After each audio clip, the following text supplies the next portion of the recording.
प्यारे विद्यार्थियों, मैं तेजकरण चौहान, सह आचार्य मांगीलाल बागड़ी महाविद्यालय नोखा। आज हम बीए पार्ट फर्स्ट के पेपर सेकंड आधुनिक विश्व का इतिहास में नेपोलियन के साम्राज्य और उसके पतन की परिस्थितियों के बारे में चर्चा करेंगे। नेपोलियन विश्व इतिहास का एक ऐसा नायक है जो अपने बलबूते पर, अपने स्वयं की योग्यता के बूते पर एक छोटे से समय में फ्रांस का भाग्य विधाता बना और शीघ्र ही एक साधारण सैनिक से सम्राट के सर्वोच्च पद पर पहुंच गया। उसकी सफलताएं अद्वितीय थी और वह जितनी कर्मठता के साथ युद्ध के मैदान में डटा, भाग्य ने उसका उतना ही साथ दिया। उसने अपनी समकालीन सभी श्रेष्ठ शक्तियों को नतमस्तक कर दिया और पूरा यूरोप फ्रांस के कदमों में पड़ा हुआ था। परंतु नेपोलियन की ये सभी सफलताएं उसके जीवन काल में ही उससे विमुख होने लगी। दुर्भाग्यवश नेपोलियन ने कुछ ऐसी भूलें की जिसकी वजह से नेपोलियन का साम्राज्य 1808 के बाद धीरे धीरे अवसान की ओर बढ़ा और उसने एक से अधिक शत्रु पैदा कर लिए जो उसकी सफलताओं को बाधित करने में सहायक बने।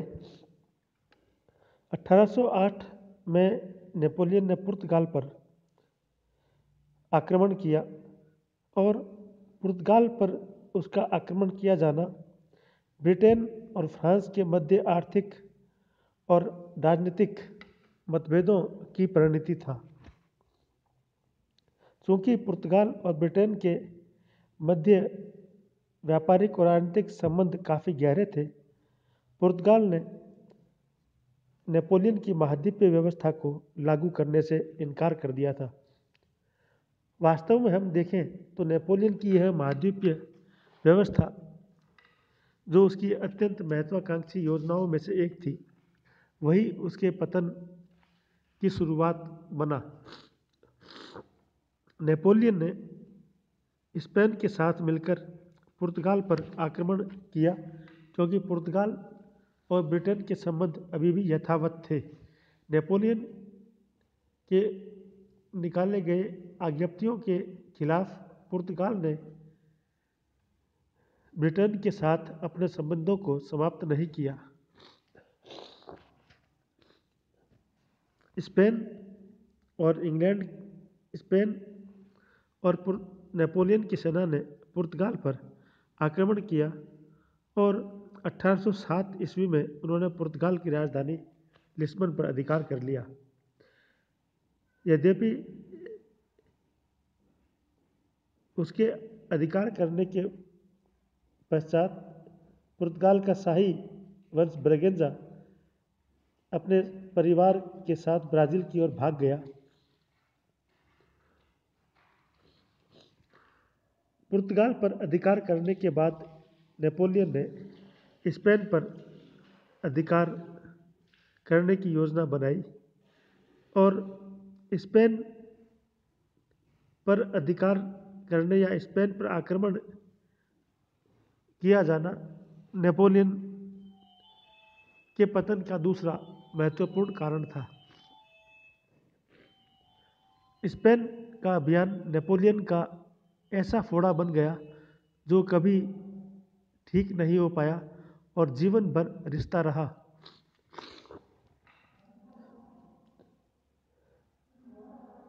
स्पेन में यद्यपि फ्रांस के बुर्बो राजवंश की ही शाखा राज कर रही थी, और उसका शासक भ्रष्ट और अयोग्य था। नेपोलियन ने उसकी अवस्था का लाभ उठाकर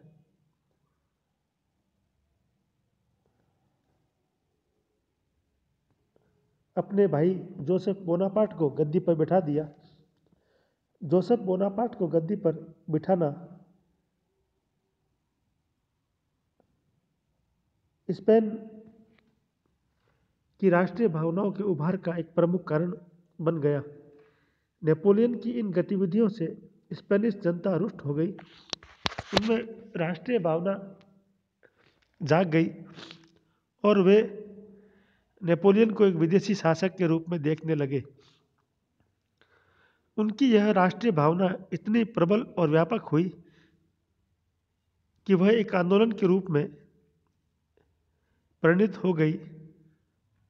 नेपोलियन के शासकों और सेनाओं को उनका जगह जगह पर मुकाबला करना पड़ा। अनेक प्रकार की क्रांतिकारी समितियां और गुरिल्ला पद्धति से गठित टुकड़ियों ने फ्रांस के सैनिकों पर आक्रमण कर उन्हें परेशान करना शुरू कर दिया। नेपोलियन द्वारा पोप का अपमान किए जाने से भी कैथोलिक ईसाई असंतुष्ट थे और उन्होंने भी इन स्पेनिश विद्रोहियों का साथ देना शुरू कर दिया था। स्पेन का क्षेत्र यद्यपि रक्षात्मक युद्ध के लिए बहुत अनुकूल था। स्पेन की राष्ट्रवादी सेना ने जोसेफ बोनापार्ट की सेना को पराजित कर दिया। यह पराजय नेपोलियन की गाल पर एक ऐसा करारा तमाचा था क्योंकि नेपोलियन ने अभी तक इस प्रकार की हार नहीं झेली थी और इस हार ने नेपोलियन की अजेयता का जो मिथक था उसको भी तोड़ दिया। ऐसे ही समय इंग्लैंड ने भी स्पेन वासियों की सहायता के लिए वेलेस्ली के नेतृत्व में एक ब्रिटिश टुकड़ी पुर्तगाल की ओर रवाना की। वेलेस्ली इससे पहले भारत में अनेक ब्रिटिश सैनिक अभियानों में एक बड़ी ख्याति अर्जित कर चुका था। नेपोलियन ने स्पेन वासियों को सबक सिखाने के लिए 2 लाख सैनिकों के साथ स्वयं स्पेन पहुंचा और 1 माह के संक्षिप्त अभियान के दौरान सारी बाधाओं को हटाकर उसने पुनः मैड्रिड पर अधिकार कर लिया। उसने बोनापार्ट को पुनः गद्दी पर बिठाया और ब्रिटिश सेना को स्पेन से भगा दिया। परंतु नेपोलियन की यह सफलता अस्थायी सिद्ध हुई। 1809 के शुरुआत में यूरोप के अन्य हिस्सों की समस्याओं के संदर्भ में नेपोलियन को स्पेन छोड़ना पड़ा और नेपोलियन के स्पेन छोड़ते ही स्पेनिश राष्ट्रवादियों की गतिविधियां पुनः प्रबल हो गई और दुर्भाग्यवश नेपोलियन दोबारा स्पेन नहीं लौट सका। 1812 में वेलिंगटन के नेतृत्व में ब्रिटेन की सेनाओं ने सलामांका नामक स्थान पर फ्रांसीसी सेना को परास्त कर दिया और मैड्रिड पर अधिकार कर लिया और जोसेफ बोनापार्ट और फ्रांसीसी लोगों को वहां से खदेड़ दिया। स्पेन का अनुभव नेपोलियन के लिए अत्यंत दुखद और हताशापूर्ण रहा, जिसने नेपोलियन की प्रतिष्ठा को भी गहरा आघात लगाया, बल्कि उसके 3 लाख सैनिक भी इस युद्ध में मृत्यु को प्राप्त हुए और यूरोप में नेपोलियन की अपराजयता का भ्रम भी टूट गया। स्पेन में राष्ट्रवादियों की विजय से अनेक देशों के राष्ट्रवादियों का भी उत्साहवर्धन हुआ और धीरे धीरे नेपोलियन के खिलाफ एक माहौल बनने लगा। स्वयं नेपोलियन कहता है, स्पेन के इस नासूर ने मुझे बर्बाद कर दिया। इसी प्रकार ऑस्ट्रिया पर नेपोलियन की 1809 की विजय भी नेपोलियन के साम्राज्य को रोकने में कोई खास मदद नहीं कर सकी। ऑस्ट्रिया में भी राष्ट्रीय भावनाएं जोर पकड़ रही थी और ऑस्ट्रिया के शासक नेपोलियन से अपने अपमान का बदला लेने के लिए कटिबद्ध थे। पर्याप्त सैनिक तैयारियों के बाद ऑस्ट्रिया की जनता से मिल रहे समर्थन के बूते पर ऑस्ट्रिया के राजा फ्रांसिस ने फ्रांस के विरुद्ध युद्ध घोषित किया और इस युद्ध में यद्यपि ऑस्ट्रिया पराजित हुआ, लेकिन 1809 में वियना की संधि पर उसने हस्ताक्षर कर दिए और उसे अपने बड़े विस्तृत क्षेत्रों को खोना भी पड़ा। ऑस्ट्रिया के अधीन पश्चिमी गैलिसिया, डालमेरिया, स्लोवेनिया, क्रोशिया के क्षेत्र को मिलाकर एक नया इलिरियन प्रांत नेपोलियन ने बनाया और एक बड़ी राशि युद्ध की क्षतिपूर्ति के रूप में प्राप्त की। नेपोलियन ने ऑस्ट्रिया के इस राजवंश की राजकुमारी के साथ वैवाहिक संबंध भी स्थापित किया।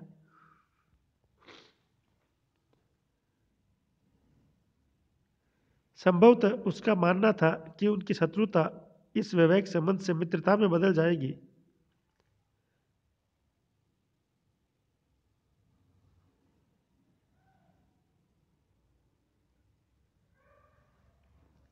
इसके पश्चात 1810 में नेपोलियन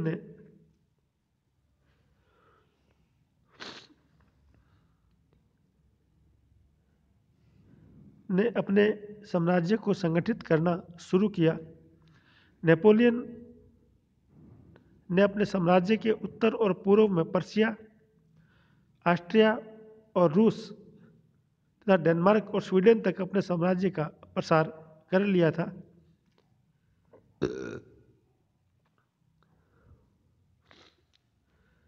नेपोलियन का मुख्य शत्रु ग्रेट ब्रिटेन अभी भी अपराजित था। नेपोलियन ने ब्रिटेन के विरुद्ध अपनाई गई अपनी महाद्वीपीय व्यवस्था की असफलता से भी वह परेशान था। इसके अतिरिक्त उसके द्वारा जीते गए विभिन्न राज्यों में राष्ट्रीय चेतनाओं का उदय हो रहा था और नेपोलियन का सैनिक संगठन भी अब उतना एकात्मक और जोशीला नहीं रह गया था जितना फ्रांस की क्रांति के बाद लोगों में उत्साह देखने को मिलता था। ऐसी स्थितियों में नेपोलियन ने 1812 में रूस पर आक्रमण किया। रूस के ज़ार और नेपोलियन के मध्य 1810 से ही मतभेद की स्थितियां उत्पन्न हो गई थी। रूसी ज़ार नेपोलियन से इस बात को लेकर नाराज था कि वह रूस को पूर्वी दिशा में विस्तार का अवसर नहीं दे रहा था। ऑस्ट्रिया से नेपोलियन के वैवाहिक संबंध हो जाने के बाद रूस को ऐसा लगा कि ऑस्ट्रिया की ओर अब उसका विस्तार संभव नहीं है और फ्रांस की मित्रता रूस की तुलना में उसके शत्रु ऑस्ट्रिया से अधिक प्रगाढ़ हो गई है।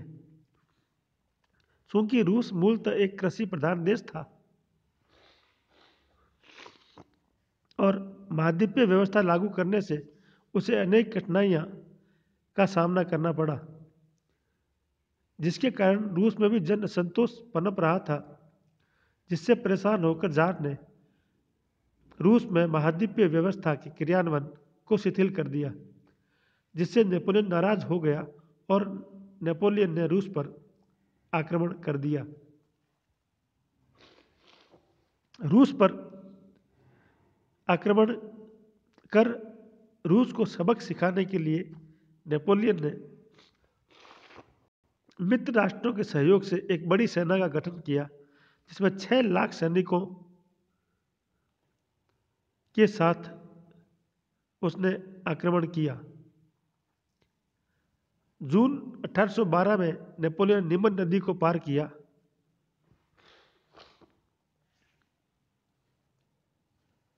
रूस की सेना नेपोलियन का सामना करने की स्थिति में नहीं थी, अतः रूसी ज़ार ने फ्रांस की सेना का प्रत्यक्ष सामना करने के स्थान पर अपनी ही भूमि पर लगातार पीछे हटना शुरू किया और फ्रांस की सेना रूस का पीछा करते करते रूस के अंतर्वर्ती क्षेत्रों तक बढ़ती गई। पीछे हटने से पूर्व रूसी सेनाओं ने आसपास के क्षेत्रों को विनष्ट करना शुरू कर दिया था, जिससे फ्रांस की सेना को वहां जाने पर रसद और पानी की आपूर्ति नहीं हो सके।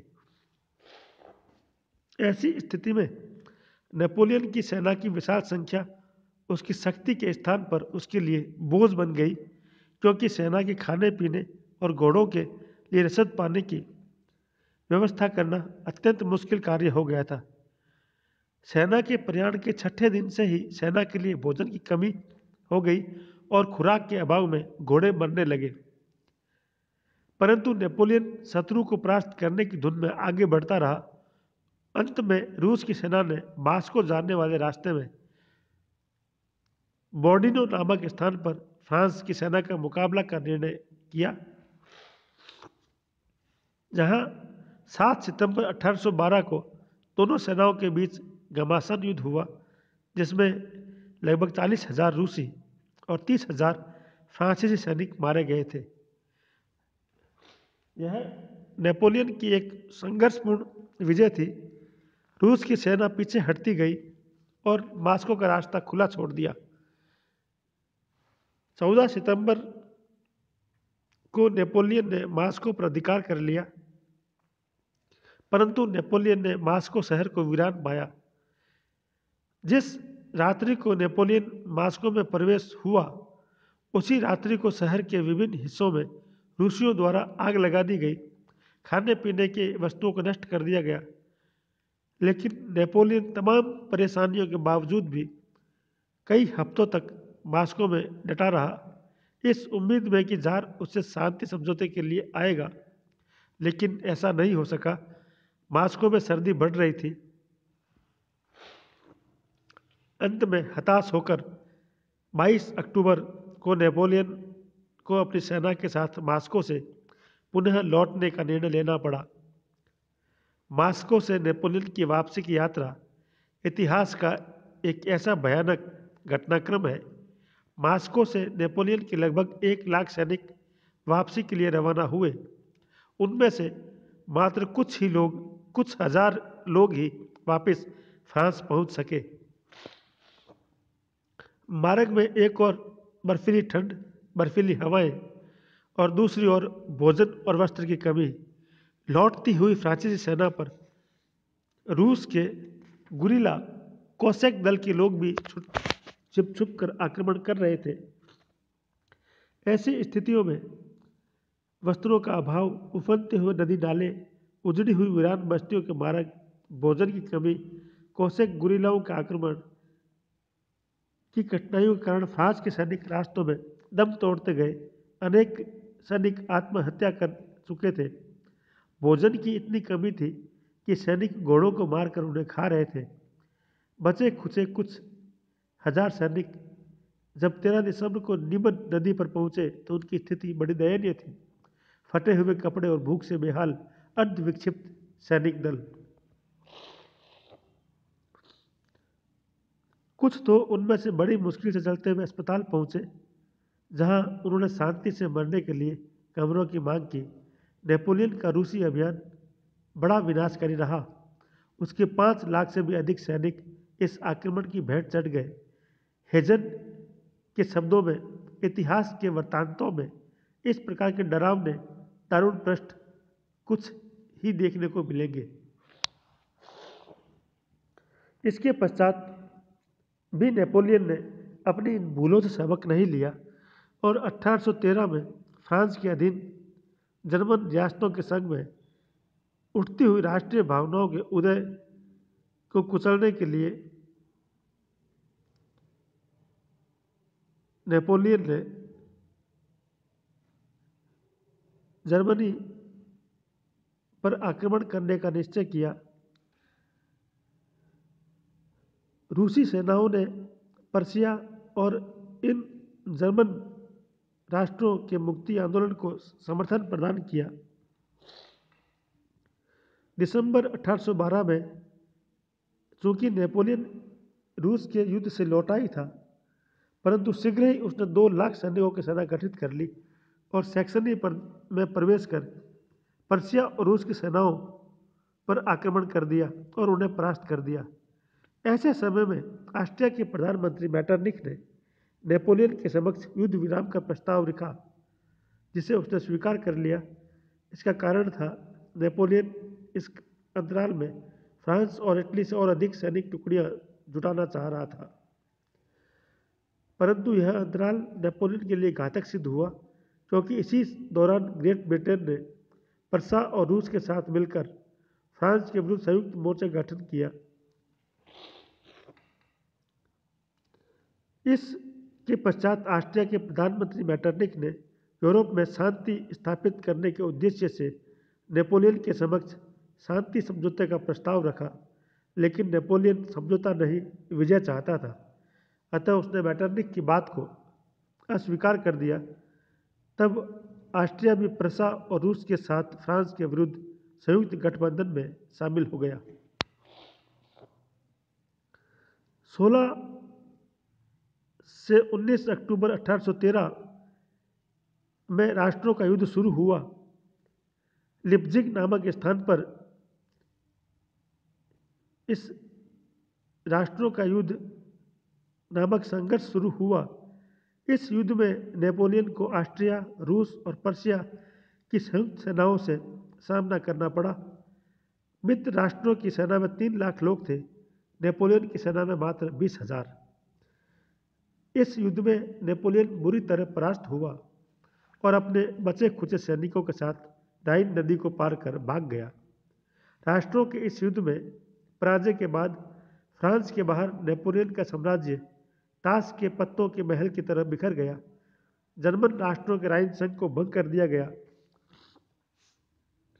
वेस्टफेलिया से बोनापार्ट को भगा दिया गया। हॉलैंड स्वतंत्र हो गया।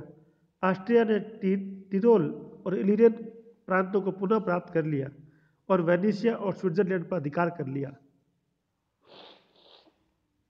नेपोलियन के पास अब मात्र फ्रांस का केंद्रीय साम्राज्य ही बचा था। ऑस्ट्रिया ने 1813 के अंत में नेपोलियन के समक्ष एक ऐसी संधि का प्रस्ताव रखा जो उसके लिए ऐसी स्थिति में लाभकारी थी।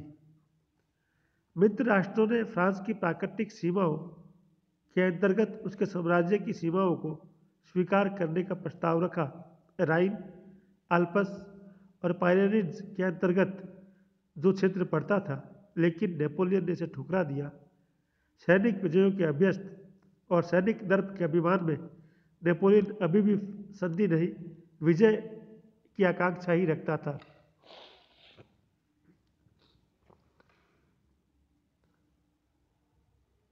ऐसी परिस्थितियों में मित्र राष्ट्रों की संयुक्त सेनाओं ने 1814 में फ्रांस पर आक्रमण कर दिया। फरवरी और मार्च के 2 महीनों में नेपोलियन बहादुरी के साथ मित्र राष्ट्रों की सेनाओं से लड़ता रहा, लेकिन अंत में उसने अपनी पराजय स्वीकार कर ली। 31 मार्च 1814 को मित्र राष्ट्रों की सेनाओं ने पेरिस पर अधिकार कर लिया। नेपोलियन ने मित्र राष्ट्रों के साथ फाउंटेनबेल्यू की व्यक्तिगत संधि की, जिसके अनुसार उसने फ्रांस के सिंहासन पर अपना और अपने परिवार का अधिकार त्याग दिया। बदले में उसे एल्बा नामक छोटे से द्वीप का राज्य दिया गया और 20 लाख फ्रेंच की वार्षिक पेंशन स्वीकृत की गई। एल्बा का द्वीप भूमध्य सागर में कोर्सिका के निकट टस्कनी के तट पर स्थित था, जो 19 मील लंबा और 6 मील चौड़ा एक द्वीप था। नेपोलियन को एल्बा के लिए फ्रांस के सैनिकों ने अश्रुपूरित विदाई दी। एल्बा में नेपोलियन 10 महीने तक रहा। मित्र राष्ट्रों ने फ्रांस की गद्दी पर बुर्बो राजवंश के लुई 18वें को पुनः आसीन किया। लुई 18वें ने क्रांति की भावना का सम्मान करते हुए फ्रांस की जनता के अधिकारों को अपने चार्टर में स्वीकार कर लिया। परंतु नेपोलियन की कुछ समय बाद वापसी हुई। उसने 100 दिन और शासन किया और अंत में 18 जून 1815 को वाटरलू के युद्ध में परास्त हो गया।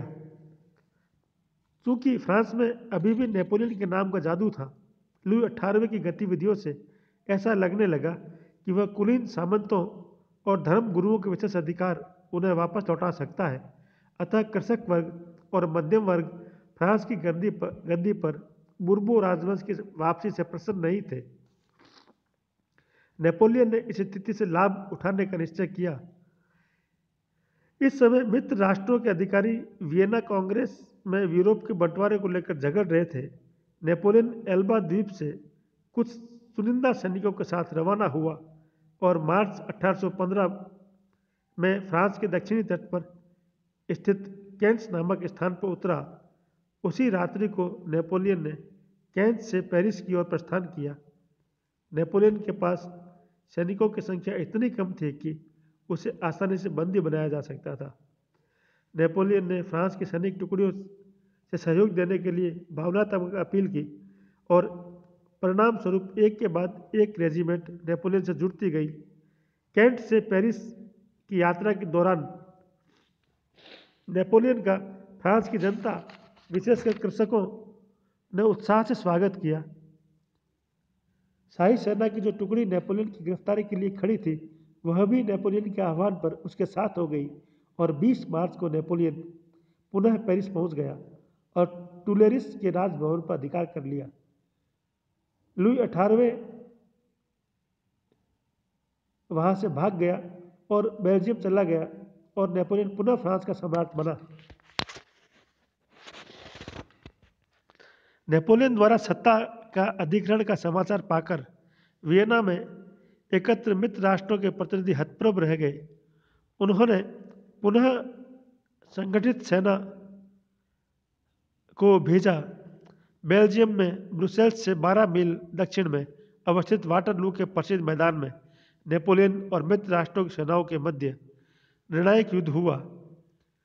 नेपोलियन ने अपनी चित परिचित फुर्ती, बहादुरी और कौशल के दम पर युद्ध लड़ा, लेकिन मित्र राष्ट्रों की भारी सेना को हराना दुष्कर कार्य था। शाम तक नेपोलियन की छोटी सी सेना परास्त हो गई और उसके बचे खुचे सैनिक भाग छूटे। स्वयं नेपोलियन भी भागकर पेरिस आ गया। उसके बाद उसने फ्रांस के पश्चिमी तट से अमेरिका की ओर भागने का प्रयास किया, लेकिन ब्रिटिश नौसेना की निगाहों से बचना मुश्किल था। 7 जुलाई 1815 को मित्र राष्ट्रों ने पेरिस पर कब्जा कर लिया और लुई 18वें को पुनः फ्रांस की गद्दी पर बिठाया। इधर नेपोलियन अपनी पलायन की संभावना को मुश्किल जानकर 15 जुलाई 1815 को ब्रिटिश सैनिक जहाज के कमांडर के सामने आत्मसमर्पण कर दिया। नेपोलियन को निर्वासन की सजा देकर फ्रांस से बहुत दूर दक्षिणी अटलांटिक सागर में स्थित सेंट हेलेना के द्वीप में भेज दिया गया, जहां 6 वर्ष बाद 5 मई 1821 को मात्र 52 वर्ष की उम्र में नेपोलियन की मृत्यु हो गई। इस प्रकार से इतिहास के एक अत्यंत चमत्कारी व्यक्तित्व का अंत हुआ। आज के इस व्याख्यान में इतना ही।